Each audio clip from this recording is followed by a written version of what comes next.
20년간 남편과 관계를 안 했습니다. 그게 제 잘못일까요? 알고 보니 남편은 저는 천천히 USB를 빔 프로젝터에 꽂았습니다. 친척 모임, 명절자리였습니다. 여러분, 오늘 제가 보여드릴 게 있습니다. 시어머니가 불안한 표정으로 물었습니다. 며느리, 이게 무슨? 스크린에 사진들이 나타났습니다. 남편과 젊은 여자가 모텔에 들어가는 사진, 통장, 거래, 내역, 비밀 계좌, 그리고 제 명의로 빼돌린 3억 원의 흐름. 남편의 얼굴이 새하얗게 변했습니다.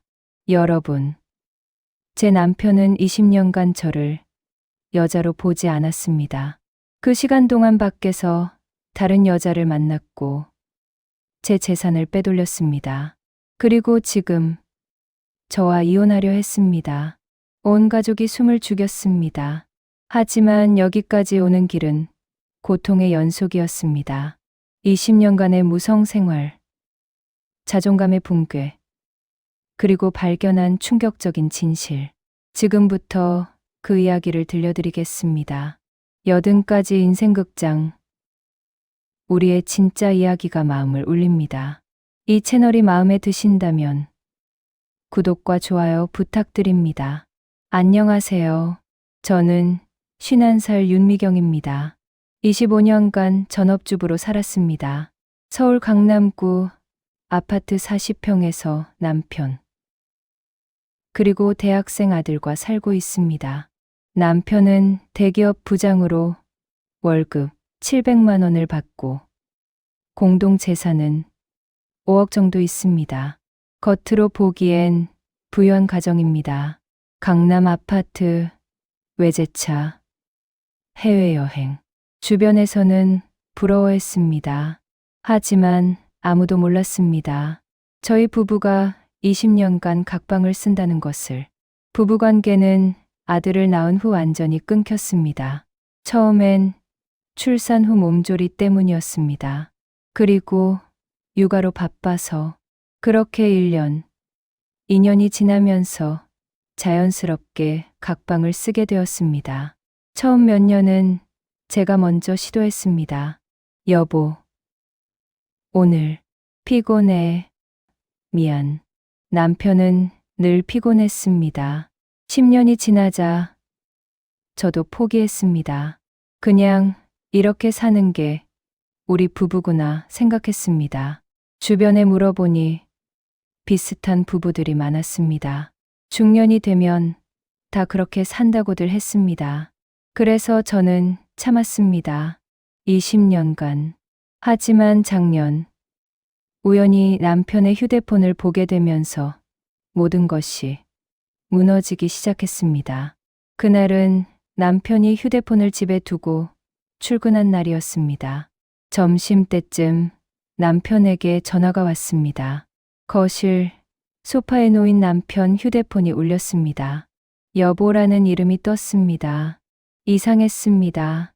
제 번호는 따로 저장되어 있는데 여보가 누굽니까? 저는 전화를 받았습니다. 여보세요? 누구세요? 젊은 여자 목소리였습니다. 저는 윤재석의 아내입니다. 당신은 누구죠? 상대방이 급하게 전화를 끊었습니다. 손이 떨렸습니다. 저는 남편 휴대폰의 비밀번호를 눌렀습니다. 결혼기념일이었습니다. 메시지를 확인했습니다. 재석 오빠, 어제 너무 좋았어. 오빠만 생각하면 가슴이 떨려. 나도 그래. 당신만 생각하면 심장이 뛰어. 우리 다음 주에 또 만나요. 제주도 가기로 했잖아. 메시지는 2년 전부터 시작되었습니다. 심장이 멎는 것 같았습니다. 20년간 저를 안지도 않던 남편이 밖에서는 이런 일을 하고 있었습니다. 저는 모든 메시지를 스크린샷으로 찍었습니다. 그리고 통화 기록도 확인했습니다. 여보라는 이름으로 저장된 번호. 거의 매일 통화했습니다. 길게는 1시간씩. 저와는 한 달에 10분도 통화하지 않는 남편이 사진첩도 확인했습니다. 숨김 폴더가 있었습니다. 비밀번호를 풀었습니다. 사진들이 나왔습니다. 남편과 젊은 여자 20대로 보였습니다. 함께 여행을 간 사진들, 식당에서 손을 잡고 있는 사진, 침대에서 찍은 셀카. 저는 화장실에 들어가 토했습니다. 남편이 퇴근하는 저녁, 저는 아무렇지 않은 척 했습니다. 여보, 오늘 휴대폰 놓고 갔더라. 회사에서 불편했죠? 응. 좀 전화 온 거 있었어. 여보라는 사람이. 남편의 표정이 순간 굳었습니다. 아, 그거 회사 동료야. 동료가 여보라고 저장되어 있어요? 실수로 그렇게 저장했나 봐. 남편은 태연하게 거짓말을 했습니다. 다음 날, 저는 은행에 갔습니다. 공동명의 계좌를 확인하러 직원이 통장을 보여줬습니다. 고객님, 지난 2년간 매달 200만 원씩 인출되었네요. 200만 원이요? 네, 현금 인출입니다. 2년간 매달 200만 원이면 총 4,800만 원입니다.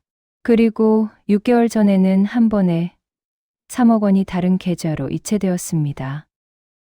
3억이요? 제 명의 계좌였는데 저는 그런 이체를 한 적이 없었습니다. 고객님이 직접 오셔서 이체하셨는데요. 아니요. 저 그런 적 없어요. 직원이 당황했습니다. 그럼 혹시 위조인가요? 저는 집으로 돌아와 제 도장을 확인했습니다. 도장함이 비어 있었습니다. 남편이 제 도장을 훔쳐서 제 명의로 돈을 빼돌린 겁니다. 저녁에 남편이 돌아왔을 때 저는 조용히 물었습니다. 여보, 제 명의로 3억 원이 이체된 거 알아요? 남편이 잠시 멈칫했습니다. 아, 그거? 내가 사업 자금으로 좀 썼어. 제 동의도 없이요? 부부인데 그 정도는 당연한 거 아니야? 당연하긴 뭐가 당연해요. 제 도장을 몰래 가져가서. 시끄러워. 그동안 내가 돈 벌어다 준 거 생각 안 해? 3억 정도는 내가 쓸 수 있지. 남편이 소리를 질렀습니다. 저는 할 말을 잃었습니다. 다음 날, 저는 탐정 사무소를 찾아갔습니다. 남편을 미행해 주세요. 증거가 필요합니다.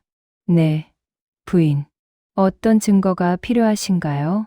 외도 증거요. 그리고 제 명의로 빼돌린 돈이 어디로 갔는지. 일주일 후, 탐정에게서 보고서가 왔습니다. 남편은 매주 화요일과 금요일, 강남의 한 오피스텔을 방문했습니다.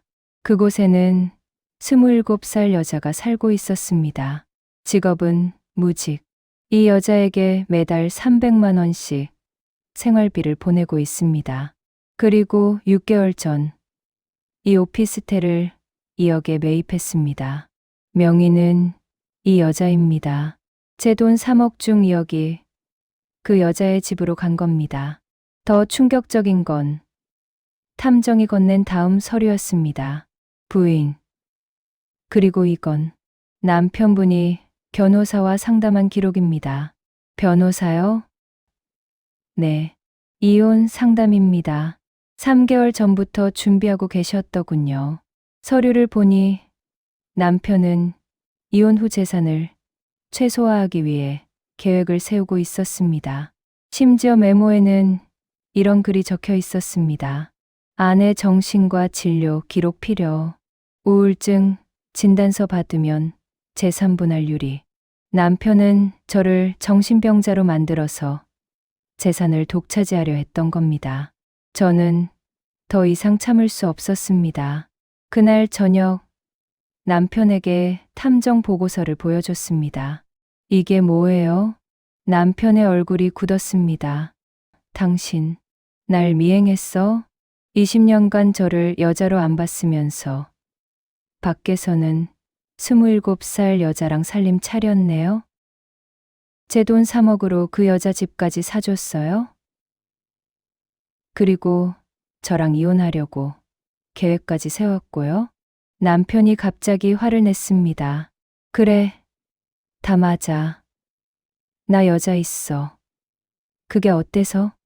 당신, 넌 20년간 나한테 뭘 해줬어? 같은 집에 살면서 남이나 다름없잖아. 그건 당신이 먼저. 내가 뭘? 내가 먼저 각방 쓰자고 했어. 아니잖아. 넌 출산 후에 몸조리 한다면서 나를 밀어냈잖아. 남편의 말에 저는 할 말을 잃었습니다. 그리고 10년이 지나도 넌 나한테 다가오지 않았어. 그래서 나도 포기했어. 그리고 밖에서 위안을 찾았지. 뭐가 잘못됐어? 당신이 먼저 말했어야죠. 저한테 솔직하게. 말하면 뭐해? 넌 이미 나한테 관심 없었잖아. 우리는 소리를 지르며 싸웠습니다. 그때 아들 방문이 열렸습니다. 아빠, 엄마, 싸우지 마세요. 22살 아들이 울고 있었습니다. 준호야, 저 다 들었어요. 아빠가 다른 여자 만난 것도, 엄마 돈 빼돌린 것도, 아들이 남편을 봤습니다. 아빠, 실망이에요. 정말 실망이에요. 준호야, 아빠가 설명은 필요 없어요. 저는 엄마 편이에요. 아들이 제 옆에 섰습니다. 남편의 얼굴이 일그러졌습니다. 다음 날 남편이 집을 나갔습니다. 짐을 싸서 어디 가는 거예요? 친구 집에서 지낼 거야. 너도 좀 생각해봐. 생각은 무슨, 이혼할지 말지. 남편이 문을 닫고 나갔습니다. 저는 소파에 주저앉았습니다. 25년 결혼 생활이 이렇게 끝나는 겁니까? 아들이 제 옆에 앉았습니다. 엄마, 괜찮아요? 응. 엄마, 이혼하세요. 준호야, 엄마가 25년간 얼마나 희생했는데요. 아빠는 엄마를 전혀 존중하지 않았어요. 저는 아들을 안았습니다. 일주일 후, 저는 변호사를 만났습니다. 이혼, 소송 가능할까요? 물론입니다. 증거가 확실하니까요. 외도, 재산 횡령, 이혼 준비. 이 정도면 위자료 1억은 받으실 수 있습니다. 정말요? 네. 그리고 재산 분할도 유리하게 받으실 수 있고요. 그런데 그날 저녁 더 충격적인 전화를 받았습니다. 남편의 회사 동료에게서였습니다. 사모님, 제가 이런 말씀 드리기 죄송한데요. 무슨 일이세요? 부장님이 요즘 회사에서 자랑하고 다닙니다. 젊은 여자친구가 있다고, 그리고 곧 이혼하고 재혼할 거라고. 네, 심지어 마누라는 20년간 쓸모없었다고 말하더라고요. 사모님, 너무 화가 나서 전화드렸습니다. 전화를 끊고 저는 온몸이 떨렸습니다. 20년간 쓸모없다고? 저는 25년간 집안일하고 아들 키우고 시댁 행사 다 챙기면서 살았는데 그날 밤 저는 결심했습니다. 남편을 완전히 무너뜨리겠다고. 다음 날 저는 탐정에게 다시 연락했습니다. 남편의 모든 걸 조사해 주세요. 회사 생활, 돈의 흐름, 여자와의 관계, 모든 것을. 네, 부인, 철저히 조사하겠습니다. 2주 후, 탐정이 완벽한 보고서를 건넸습니다. 남편의 외도 증거, 재산 횡령 증거, 심지어 회사에서 횡령한 돈까지. 부인, 남편분이 회사 돈도 빼돌리고 있었습니다. 이건 횡령죄에 해당합니다. 저는 모든 증거를 USB에 담았습니다. 그날 밤, 저는 한강 다리에 섰습니다. 25년, 제 인생의 반을 남편과 함께 살았습니다. 하지만 행복한 날이 며칠이나 될까요? 늘 눈치를 봤습니다. 남편의 기분, 시댁의 눈치, 아들의 성적. 저를 위해 산 날은 하루도 없었습니다. 난간에 손을 올렸습니다. 그때 핸드폰이 울렸습니다. 아들이었습니다. 엄마, 지금 어디야? 강변에. 엄마, 이상한 생각하지 마. 나 지금 갈게. 준호야, 엄마는 이제 지쳤어. 엄마, 제발. 나 아직 엄마 필요해. 엄마가 없으면 나는 어떡해. 아들의 울음소리를 듣고 저는 난간에서 손을 떼었습니다. 30분 후 아들이 달려왔습니다. 엄마, 아들이 저를 안았습니다.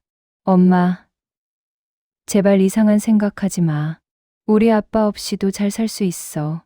준호야, 엄마. 내가 엄마 지킬게. 아빠한테 복수도 할 거야. 아들의 말에 눈물이 났습니다. 집으로 돌아오는 길, 아들이 말했습니다.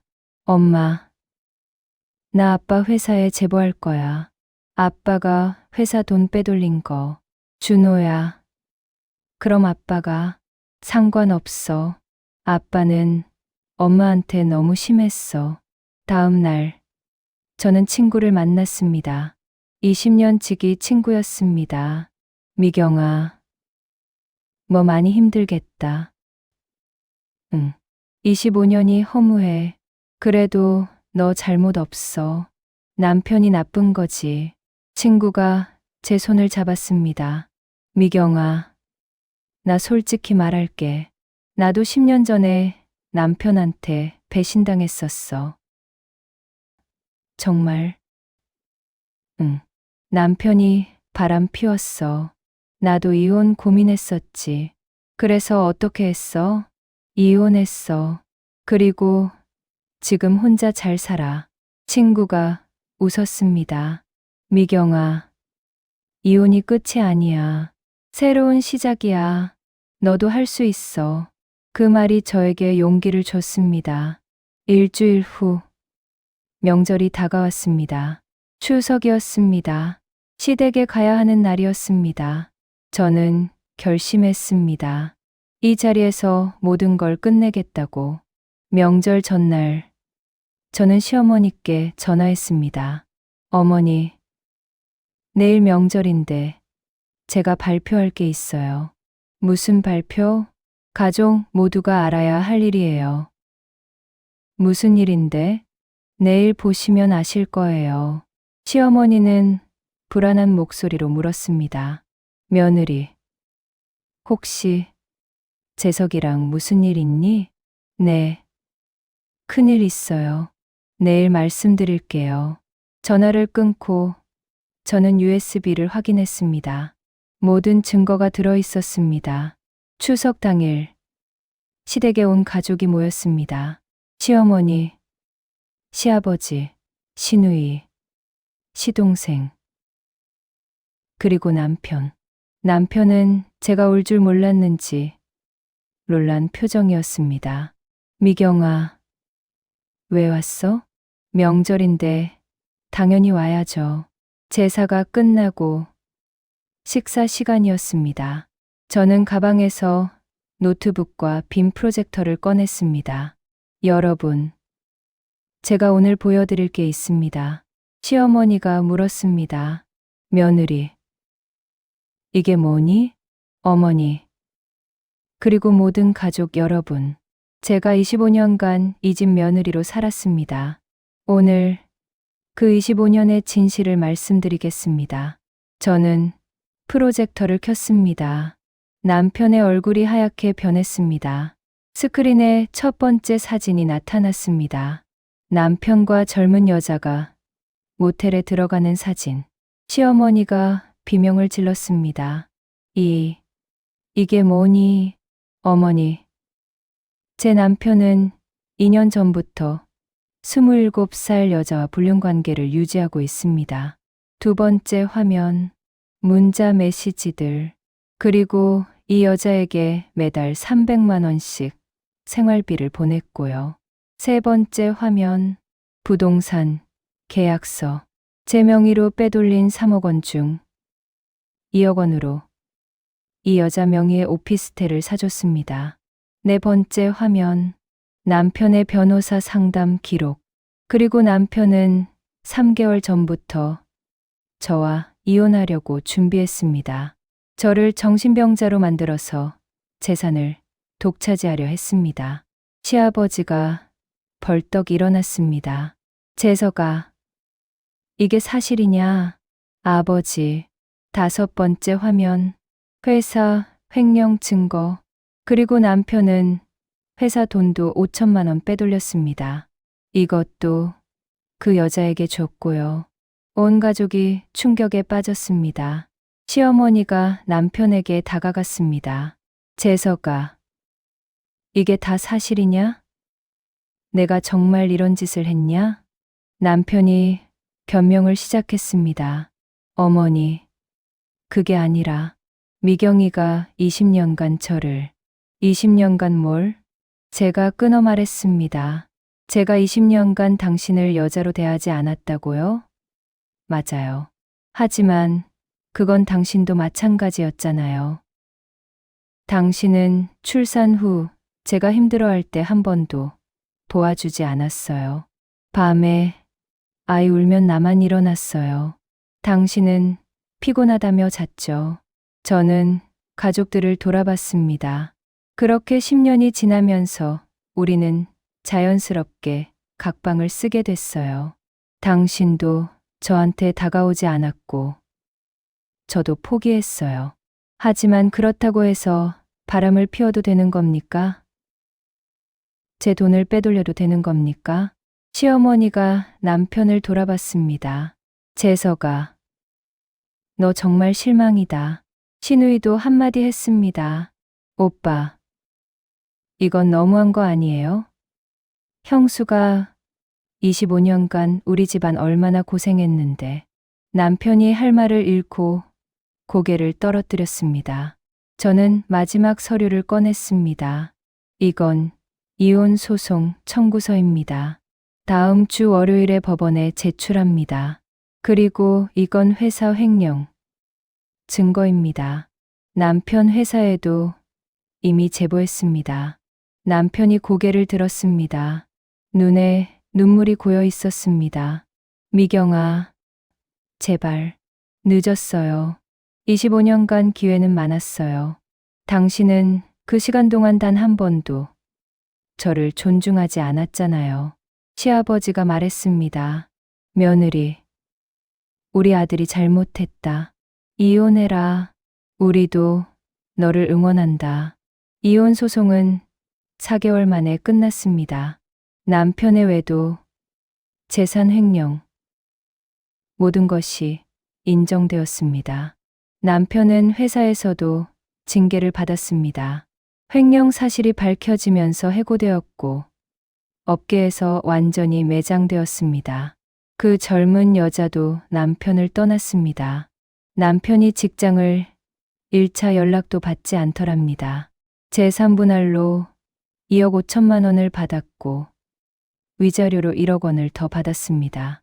총 3억 5천만 원. 제 명의로 빼돌린 3억 원은 남편이 전액 반환해야 했고 회사 횡령건으로 벌금 5천만 원도 냈습니다. 남편은 지금 월세 원룸에서 혼자 산다고 들었습니다. 저는 받은 돈으로 강남의 작은 부티크를 열었습니다. 25년간 패션에 관심이 많았는데 이제야 제 꿈을 이뤘습니다. 아들도 저를 자랑스러워합니다.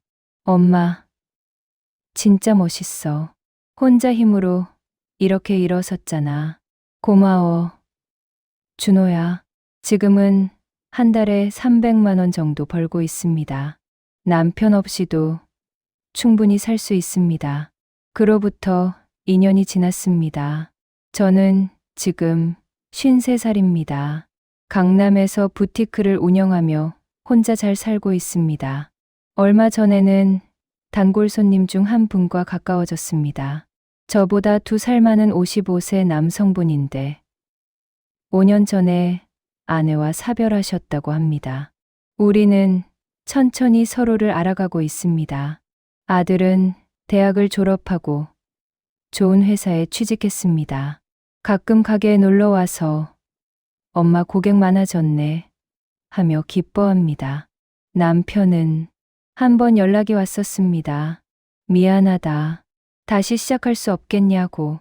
저는 거절했습니다. 늦었어요. 저는 이미 새로운 삶을 살고 있어요. 그때 저는 깨달았습니다. 신뢰는 한순간에 무너지지만 나를 지키는 건 평생이라는 것을. 25년간 남의 눈치 보며 살았지만 이제는 당당하게 제 이름으로 삽니다. 52살에 시작한 제2의 인생. 결코 늦지 않았습니다. 배신을 용서할 순 있어도 잊을 순 없습니다. 그리고 용서는 상대를 위한 게 아니라 나를 위한 겁니다. 이 이야기는 우리 모두에게 자존감의 소중함을 일깨워줍니다. 80가지 인생극장. 우리의 진짜 이야기가 마음을 울립니다. 여러분은 오랜 결혼 생활에서 신뢰를 지키는 비결은 무엇이라고 생각하시나요? 혹은 배신을 겪은 후 어떻게 일어서셨나요? 댓글로 나눠주시면 함께 이야기 나누고 싶습니다. 오늘도 들어주셔서 감사합니다.